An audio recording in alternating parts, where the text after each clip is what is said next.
parle au technicien par rapport à Zoom. Donc c'est bon là? Ok, super. Est-ce que c'est facile de rouvrir les micros des gens qui sont sur Zoom? Ok, on va les rouvrir. C'est juste que j'ai une question. Alors j'espère que les enfants ne se sont pas enfuis en entendant que c'était le moment de la prédication. J'espère que vous êtes toujours derrière les écrans. J'ai une question. Elle est plus difficile pour les enfants que pour les adultes. C'est pour ça que je m'adresse aux enfants d'abord. Est-ce que vous connaissez cet ouvrage? C'est un ouvrage dont on... Alors, comment je vais dire ça? Je suis en train de me mélanger les pinceaux déjà. Si je vous dis « Ils étaient 4 », mais le titre de l'ouvrage n'en retient que 3. Est-ce que ça évoque quelque chose à quelqu'un? Ils étaient 4, mais le titre de l'ouvrage n'en retient que 3. Les 3 mousquetaires. Ah bien, bravo. Du premier coup, impeccable. Merci beaucoup. On peut refermer les micros. J'ai mon gagnant. Je ne sais pas ce que tu as gagné, j'y réfléchirai. Oui, ils étaient 4 et pourtant le titre de l'ouvrage n'en retient que 3.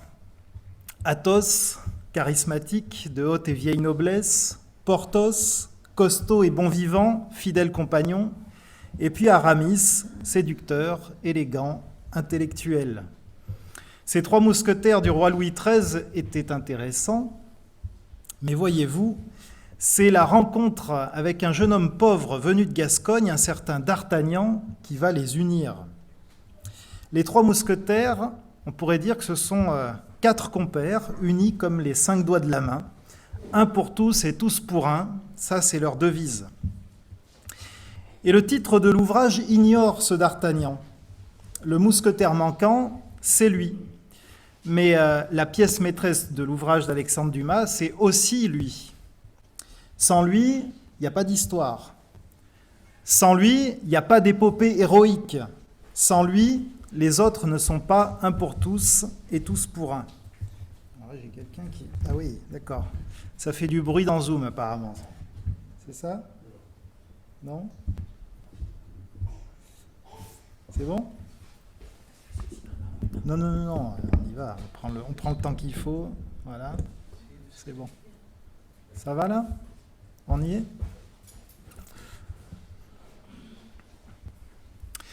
Donc je disais que ce D'Artagnan, c'est la pièce maîtresse de l'ouvrage d'Alexandre Dumas. Voilà, il n'apparaît pas dans le titre et pourtant c'est lui la pièce centrale. Et c'est pareil dans l'Église. C'est pareil. Je m'adresse à toi, l'enfant kangourou qui saute partout, vous savez, Léon, qui ne tient pas en place. Toi le jeune lion qui veut dévorer le monde. Toi le vieux hérisson qui avance lentement mais sûrement. Tu nous manques. Tu nous manques. On peut servir le roi des rois, sans toi. Mais ton engagement nous manque. Et je ne parle pas de ces petits coups de main que tu donnes de temps en temps et qui sont fort utiles. Je parle de ton engagement. Je parle de cette alliance qui te lie au Christ et à son Église, cette alliance que tu as peut-être même concrétisée par ton baptême, mais qui finalement ne se traduit pas dans les actes. Et si c'était toi, le D'Artagnan de notre Église? Et si c'était toi, celui qui manque pour que nous puissions vivre l'épopée héroïque de notre foi commune? Alors, je vous propose d'ouvrir nos Bibles en 1 Corinthiens 12. Et c'est un chapitre que je vais lire en entier, 1 Corinthiens 12.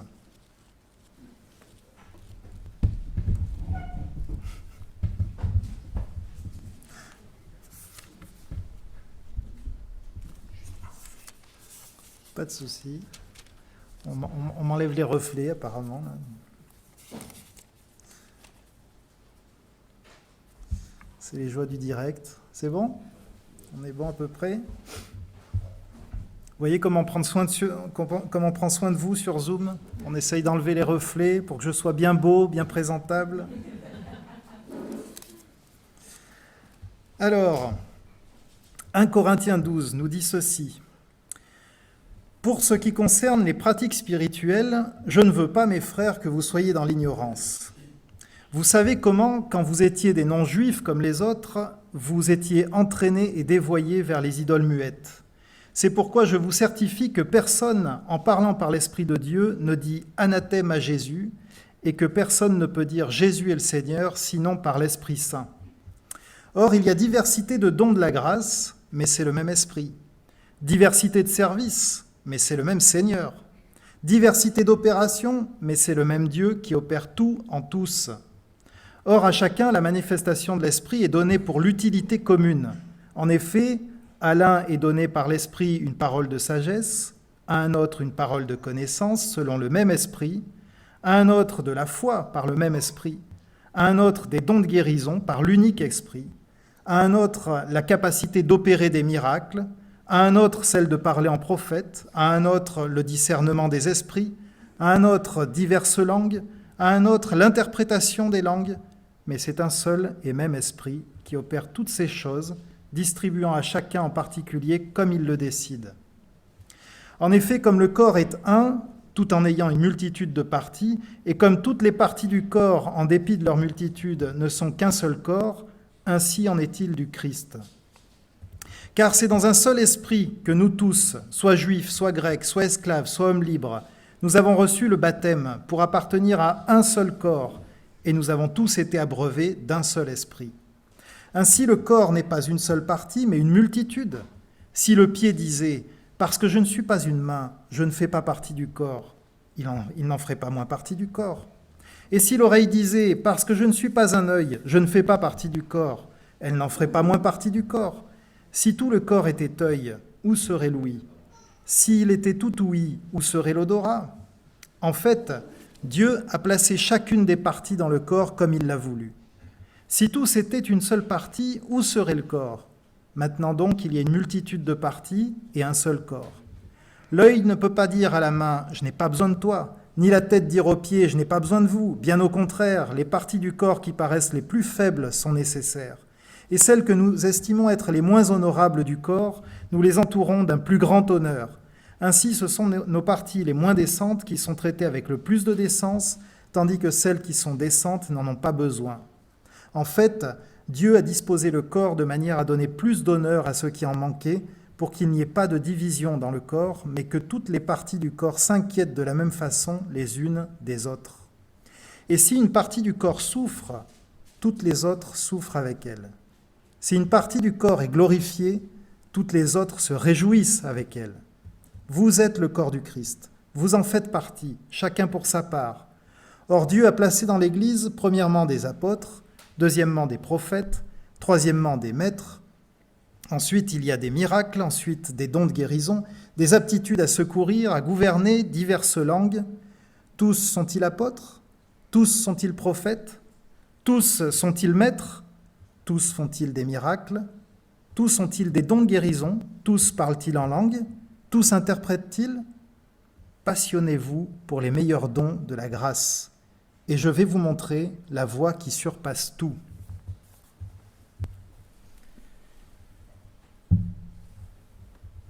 Seigneur, ouvre nos oreilles, ouvre notre entendement sur ta parole. Amen. On est à Corinthe, au début de l'ère chrétienne. Et Corinthe, c'est pas n'importe quelle ville. C'est une ville qui a mauvaise réputation, une réputation basée sur des mœurs qui se trouvent à l'étage du haut, au rayon presse de votre buraliste, et encryptées sur Canal+. À l'époque, c'est une colonie romaine. Mais comme souvent avec les villes portuaires, elle est assez cosmopolite, il y a des gens qui viennent de partout. On y trouve des Romains, évidemment, puisque c'est une colonie romaine, mais on y trouve aussi des Juifs et des Grecs. On y trouve aussi des gens d'Asie et d'Égypte qui sont venus avec leur bagage religieux. Donc c'est une ville très diverse, très colorée. Mais vous le savez, l'Église, c'est vous. L'Église, c'est moi.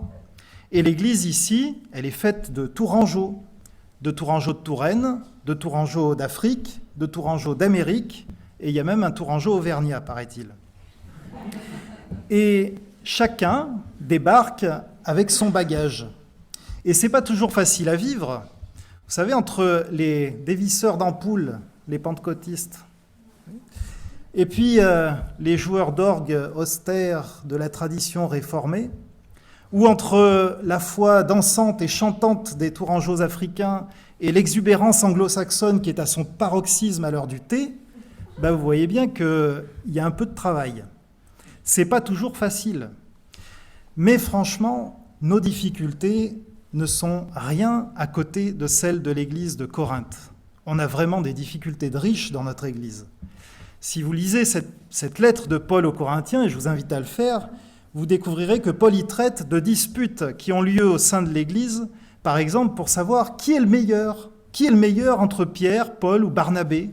Vous imaginez si on mettait les gens en concurrence comme ça dans l'église? Il traite d'un cas d'inceste dans l'église. Il traite de conflits entre les croyants. Alors des conflits entre les croyants, il y en a partout, il y en a chez nous aussi, on ne va pas se voiler la face.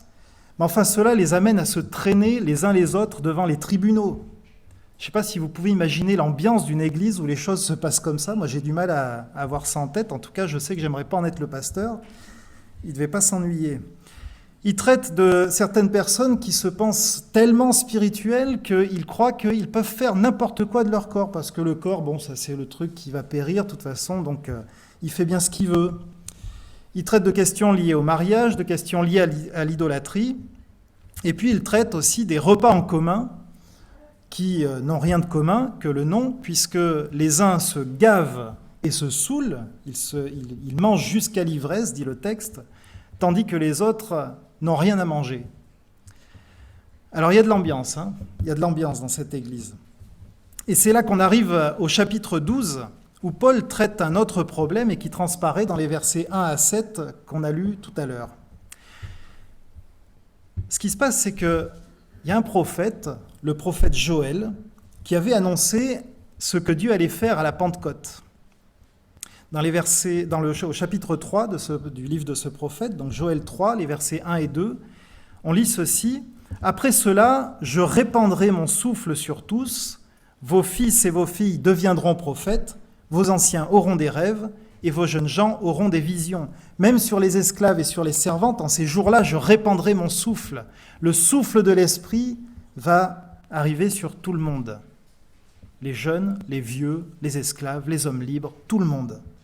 Le Seigneur a soufflé, le Seigneur a répandu son esprit, et ça déménage tellement que les croyants de Corinthe se regardent les uns les autres un petit peu soupçonneux. Certains reconnaissent bien pour eux-mêmes le don de l'esprit, mais comme ce don s'exprime différemment chez leurs frères ou leurs sœurs, ils ne le reconnaissent pas chez les autres. Et on dirait bien que les anathèmes fusent assez facilement, puisque Paul doit leur rappeler que nul ne peut dire que Jésus est Seigneur si ce n'est par l'Esprit Saint. Et au verset 4 à 6, il va leur dire « Il y a diversité de dons de la grâce, de charisme, mais c'est le même Esprit. Il y a diversité de services. La diaconie, on peut servir de différentes manières, mais c'est le même Seigneur. Il y a diversité d'opérations. » Alors ça, c'est un terme grec qui a donné aussi le mot énergie. Je pense que c'est cette capacité à se mettre en mouvement. Mais c'est le même Dieu qui opère tout en tous.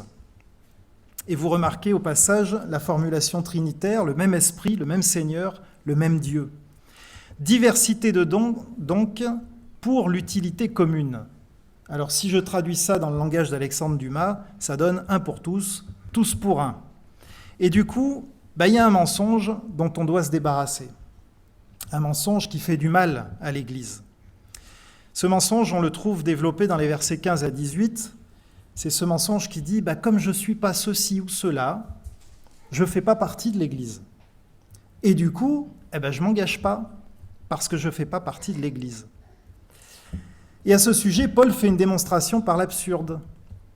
Il dit « Mais si le pied disait « Parce que je ne suis pas une main, je ne fais pas partie du corps », il n'en ferait pas moins partie du corps. Si l'oreille disait « Parce que je ne suis pas un œil, je ne fais pas partie du corps », elle n'en ferait pas moins partie du corps non plus.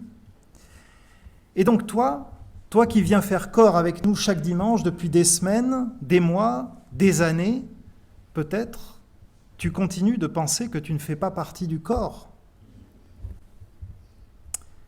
Et d'ailleurs, disons-le franchement, c'est peut-être vrai, Mais si tu es là, fidèle au poste, pourquoi tu ne ferais pas partie du corps ? Qu'est-ce qui t'en empêche ?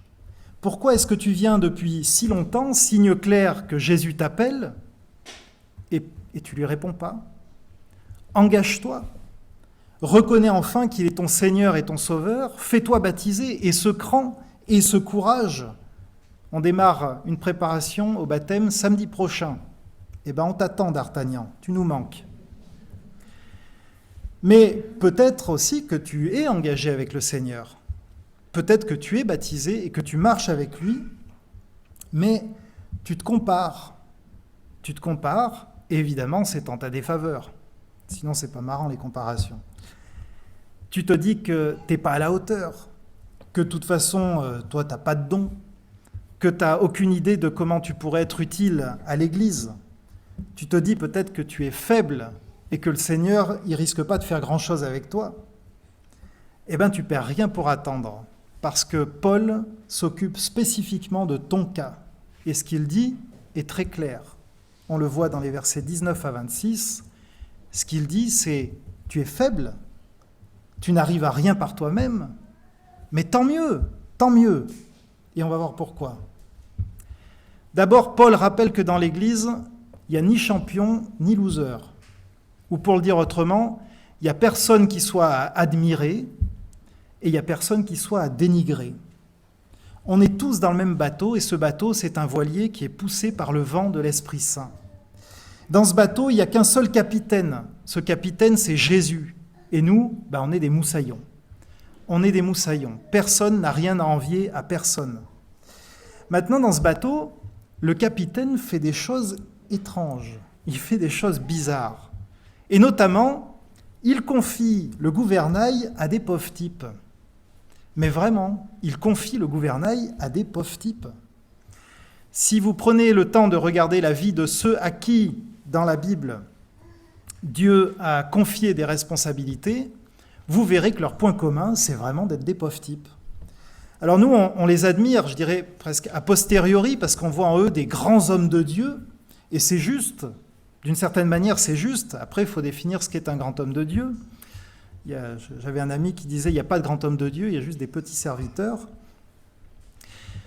En tout cas, on pense à Abraham, on pense à Moïse, on pense au roi David, on pense à l'apôtre Paul, et puis alors on se compare, on se dit « ouh là là ».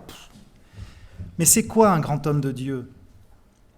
On peut penser aux grandes et belles réussites de ces hommes-là, mais on peut aussi penser à Abraham qui fait passer sa femme pour sa sœur et qui laisse le pharaon l'intégrer à son harem. C'est un grand homme de Dieu. Et puis, il couche avec sa servante, il lui donne un fils, et puis après, sur les conseils avisés de son épouse, il les envoie mourir tous les deux dans le désert. Le Seigneur viendra les sauver. Moïse a été élevé dans la cour égyptienne, et c'est lui que Dieu vient chercher pour libérer son peuple des Égyptiens. Et la première chose qu'il va faire, c'est qu'il va en tuer un. Le roi David est non seulement le plus jeune, mais c'est aussi le plus chétif des enfants de sa famille.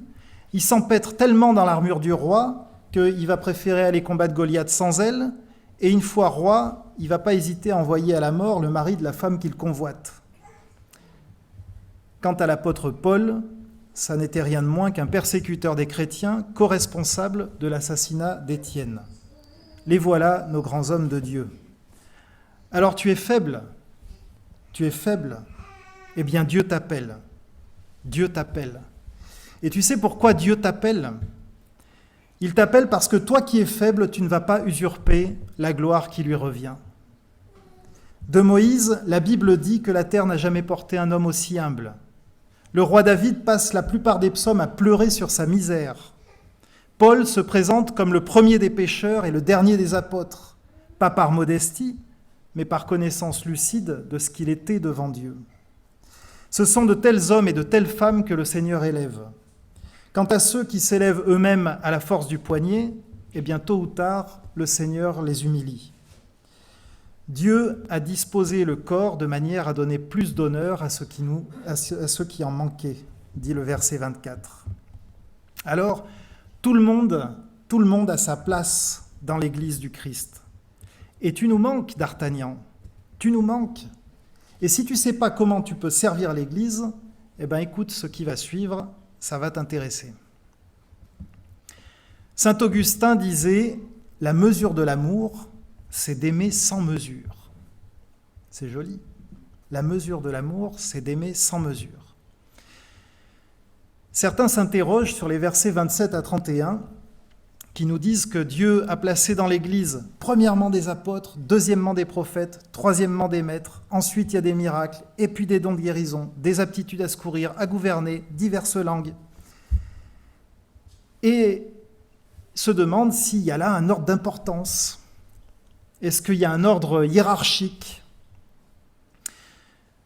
Et il me semble qu'on ne regarde pas au bon endroit finalement quand on discute comme ça. Je trouve plus utile en tout cas de tourner ses yeux vers les versets 29 et 30 qui laissent supposer à mon avis que ce que Paul cherche à relever ici, c'est surtout qu'on a tous des dons différents et donc un rôle différent à jouer dans l'Église. Et puis au verset 31, il dit « Passionnez-vous pour les meilleurs dons de la grâce ». Et en plus, il nous donne le mode d'emploi puisqu'il nous dit « Je vais vous montrer la voie qui surpasse tout ». Alors, on ne l'a pas lu, le mode d'emploi, mais vous pouvez le lire chez vous, c'est 1 Corinthiens 13. Vous avez une partie de ce chapitre dans mon dos, là. 1 Corinthiens 13, comment trouver ses dons ? 1 Corinthiens 13, voilà, retenez ça. Passionnez-vous pour les dons de la grâce. Passionnez-vous pour ces dons que le Seigneur vous a donnés. Et la voie pour s'y passionner, c'est 1 Corinthiens 13 qui est le chapitre au sujet de l'amour. Et ce chapitre, en gros, il nous dit, si j'ai pas l'amour, je peux faire tout ce que vous voulez, n'importe quoi, je peux faire les plus grandes œuvres, les choses les plus magnifiques, je peux briller devant tout le monde, ça peut être fantastique, c'est vide, ça vaut rien du tout. Donc la voie pour vous passionner pour vos dons, c'est l'amour. Et je crois que sur cette question des dons, une question qu'on a peut-être parfois spiritualisée à outrance, finalement l'affaire est simple. Si la voie c'est celle de l'amour, peut-être que la question à se poser c'est qu'est-ce que vous aimez faire ? Mais qu'est-ce qui vous passionne ? Quel est ce sujet dont vous pourriez parler pendant des heures ? Car, Philippiens 2,13 dit « C'est Dieu qui opère en vous le vouloir et le faire pour son bon plaisir. » Alors, évidemment, je vous parle de désirs conformes à sa volonté, bien sûr. Je vous parle de ces désirs que l'Esprit Saint met en vous. Mais ce sont des bonnes choses que le Seigneur met en vous pour que vous puissiez le servir. Donc, qu'est-ce que vous aimez faire ? Qu'est-ce qui vous passionne ? Quel est votre domaine d'expertise ? Quel est ce sujet sur lequel vous êtes capable effectivement de parler parce que ça vous passionne, quoi. Et ensuite, demandez-vous comment vous pouvez mettre ce sujet, cette passion, cette expertise qui est la vôtre au service de l'Église. J'ai été frappé il y a pas longtemps par un mail que j'ai reçu d'une personne de l'Église qui est malade, de manière assez importante. Et je me suis aperçu que dans son mail, elle employait des termes techniques, probablement sans se rendre compte que moi, il faut que j'aille sur Google, quoi, parce que je ne comprends pas, en fait. Je ne sais pas ce que ça veut dire, ces termes-là. Et je me suis dit, mais voilà, en fait, notre expérience de vie nous amène à une expertise. Et peut-être, je ne sais pas, mais peut-être que c'est ça aussi l'utilité de ce qu'on vit. Peut-être que c'est ça, on devient expert dans certains domaines et du coup on devient aussi capable de servir les autres par notre expertise. Et tout ça, ça se travaille en tout cas. N'oubliez pas effectivement de travailler votre don, parce que ça aussi, on a un peu cette image de un don, c'est un truc qui tombe dessus, puis tu n'as jamais touché une guitare, tu la prends, puis ça y est, tu joues comme je ne sais pas qui. Et je ne crois pas que ça fonctionne comme ça. Peut-être, il y a des gens qui sont, je dirais, bien disposés et qui ont ce qu'on appelle l'oreille musicale, etc. Certainement, c'est sûr. Mais c'est aussi quelque chose qui se travaille. C'est quelque chose qui se travaille. Cette passion que Dieu a mis dans votre cœur, vous la travaillez et vous devenez un expert. Alors, j'arrive à la fin et simplement je vous dirai, D'Artagnan, on t'attend. On t'attend. Et il se peut que pour l'instant, tu n'aies ni cape ni épée. Il se peut aussi que cette épée, tu ne saches encore ni la soulever, ni la manier. Mais le Seigneur t'appelle.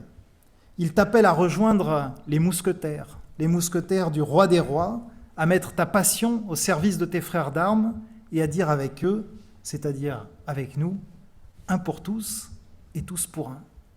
Je vais prier.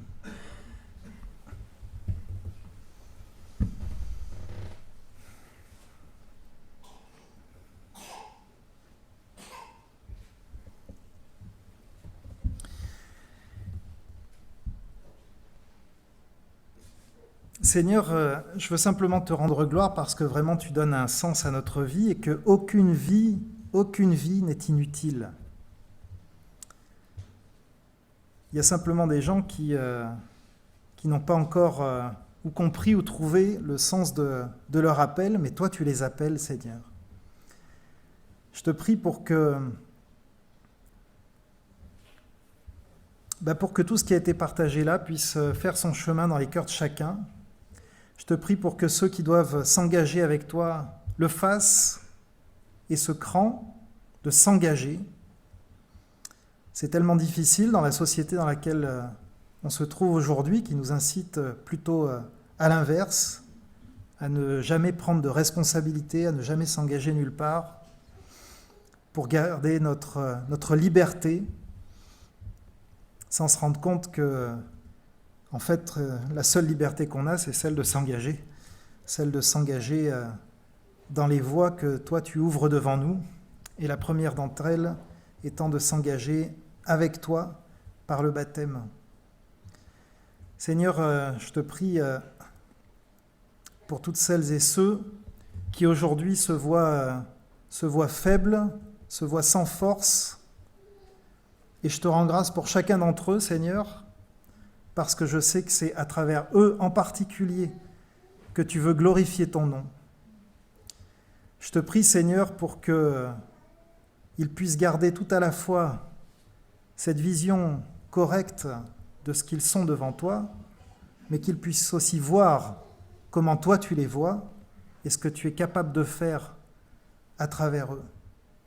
Je te prie pour qu'ils découvrent ces dons, ces capacités, ces désirs, ces passions que tu as mis en eux, et qu'ils puissent les travailler, les développer, non pas pour briller devant les hommes, mais pour que toi tu brilles, pour que toi tu resplendisses, pour que ton nom soit glorifié, parce que dans le même temps, ils sauront témoigner que ce n'est pas par leur force, puisqu'ils n'en avaient pas, mais que c'est par la tienne.